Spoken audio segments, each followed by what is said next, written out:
Oke, selamat datang di channel saya. Dalam video kali ini saya akan membagikan kepada kita semua tentang salah satu tarian adat dalam suku Manggarai di Nusa Tenggara Timur, yakni tarian caci. So, let's watch.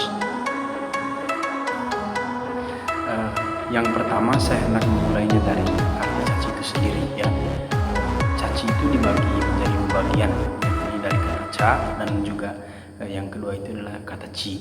Nah, kata ca itu diterjemahkan sebagai satu, sedangkan ci itu sendiri beradu kekuatan. Jadi secara sederhana bisa kita simpulkan bahwa caci itu adalah beradu kekuatan satu lawan satu.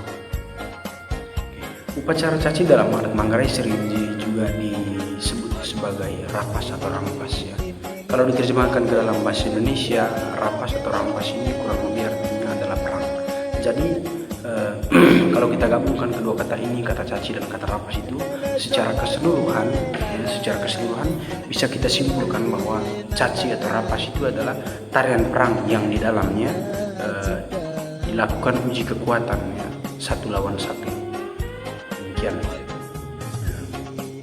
Selanjutnya kita akan masuk ke bagian berikutnya, yakni penjelasan tentang kira-kira apa saja alat-alat yang digunakan oleh pemain caci dan juga panitia persiapan pagelaran caci. Pada bagian pertama kita mulai dari perlengkapan personal. Perlengkapan personal ini yang pertama ialah panggal. Panggal adalah aksesoris yang dikenakan oleh seorang pemain caci pada kepalanya. Bentuknya sedikit unik, yakni seperti ranggakaba, kepala kerbau, dan namun memiliki 3 cabang. Panggal ini dibuat dari kulit kerbau dan dilapisi kain berwarna-warni. Kemudian yang kedua ialah lelendeki.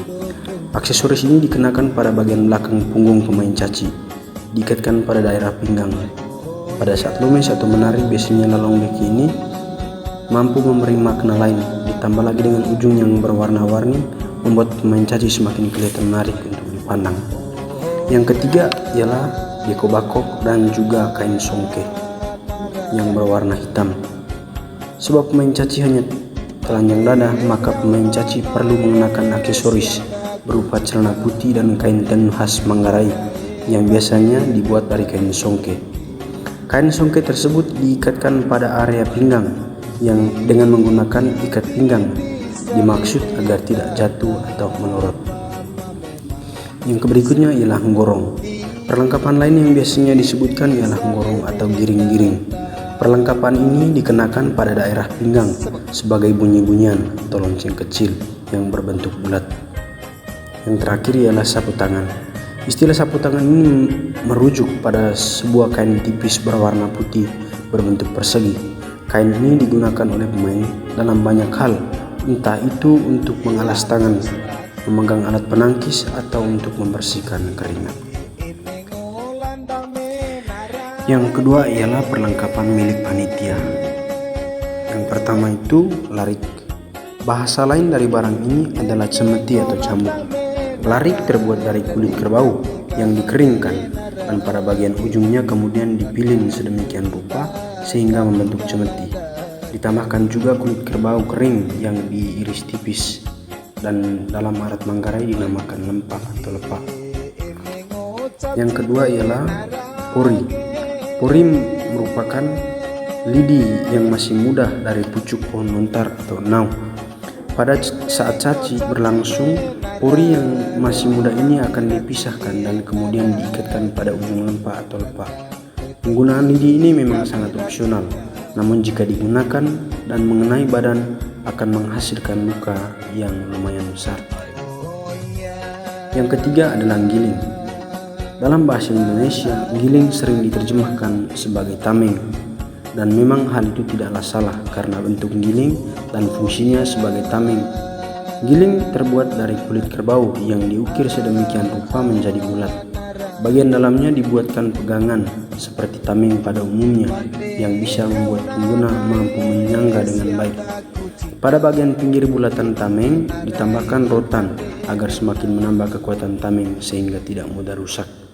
Yang terakhir adalah agang. Agang merujuk pada ujung bambu yang ujungnya melengkung. Agang biasanya terdiri dari 3 atau 4 ujung bambu. Fungsi agang juga hampir sama dengan giling, yakni menangkis serangan berupa cambukan musuh.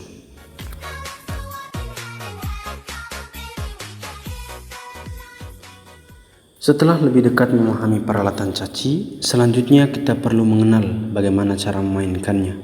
Pertama, kita sudah mengetahui bahwa caci adalah tarian satu lawan satu.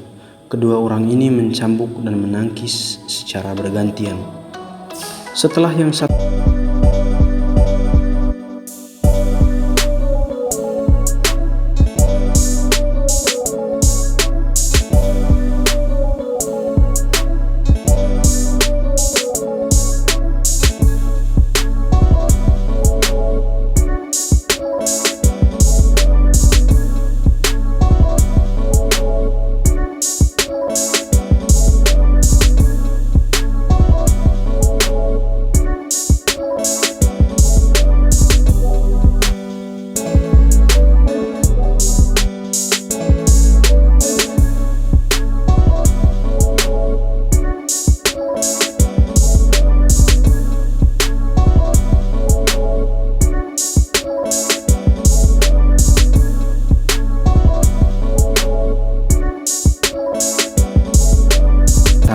alat penting seperti penti dan hang boja.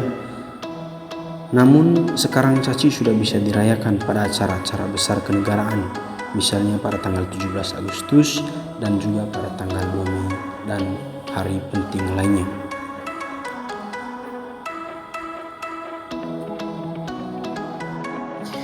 Yang terakhir ialah fungsi caci.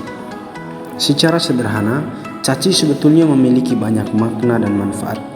Dalam pagelaran caci, salah satu tema yang paling kuat diusung dan dibicarakan ialah persaudaraan. Sebagai sebuah tradisi, caci walau dibuat oleh kampung tertentu, misalnya oleh kampung A, namun hal itu tidak menutup kemungkinan orang-orang dari kampung lain yang jauh sekalipun untuk datang. Maksudnya bahwa caci tidak hanya dilakukan oleh orang-orang dari kampung tempat terlaksananya caci tersebut. Caci bisa dilakukan oleh orang dari luar kampung. Dari sinilah caci semakin mengikat persaudaraan. Selain itu, caci juga bisa menjadi wadah permusuhan.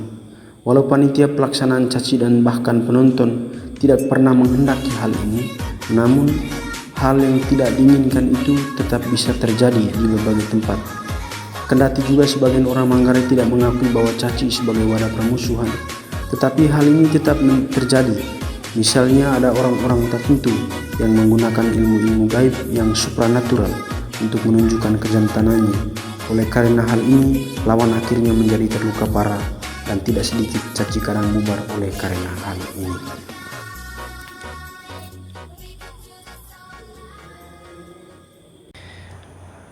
Oke, demikian saja dulu untuk sementara video yang saya bagikan kepada teman-teman. Semoga bermanfaat, dan kalau teman-teman berkenan, jangan lupa like, comment, and subscribe. Terima kasih dan selamat malam. Dan satu lagi, kalau misalnya teman-teman adalah orang Manggarai, ingat, jangan lupa tetap melestarikan adat dan budaya kita. Terima kasih. Selamat malam.